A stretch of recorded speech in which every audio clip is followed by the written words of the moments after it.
Kama hii onyo ingekubalika, will have corrected the evils that were shutting them away from him. Kuna vitu vinatutenga mbali na Mungu, kuna vitu vinatuweka mbali na Mungu. Kama tungekuwa tumekubali ujumbe huyu wa malaika wa kwanza, maana alipita kwenye anga juu akiwa na injili ya milele akisema, muaminini Yesu Kristo, kubalini injili, muamini na mcheni yeye aliyeziumba mbingu. Kama watu wangekubali ujumbe huu,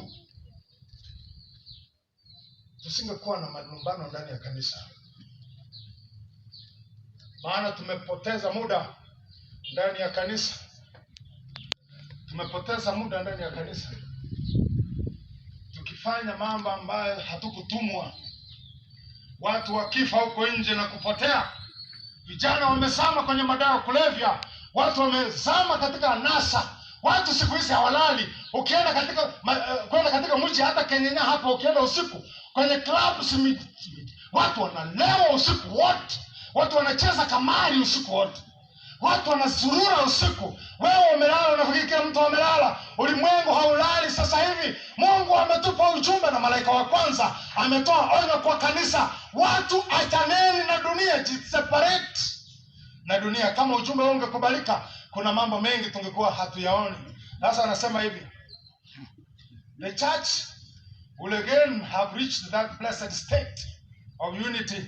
Kama nimeruka kitu ambayo nilitaka. Had they received the message from heaven, kama ujumbe kutoka mbinguni ungekubalika, humbling their hearts, na kushusha mioyo yao na kunyenyekeza before the Lord, and seeking in sincerity a preparation to stand in his presence, na kutafuta nafasi mbele za Mungu, the spirit and the power of God will have been manifested among them. Nguvu za Mungu zingekuwa zimeonekana katikati yetu, na watu wa Mungu wangekuwa wamefanya kazi ya Mungu. Tungekuwa tumepiga hatua kubwa mbali sana. Arabi nasema the church will have again reached that blessed state. Kanisa lingekuwa limefikia hali ya umoja, hali ya imani, hali ya upendo ambayo ilionekana siku za wanafunzi wa Yesu in the apostolic days. Ingekuwa inaonekana leo.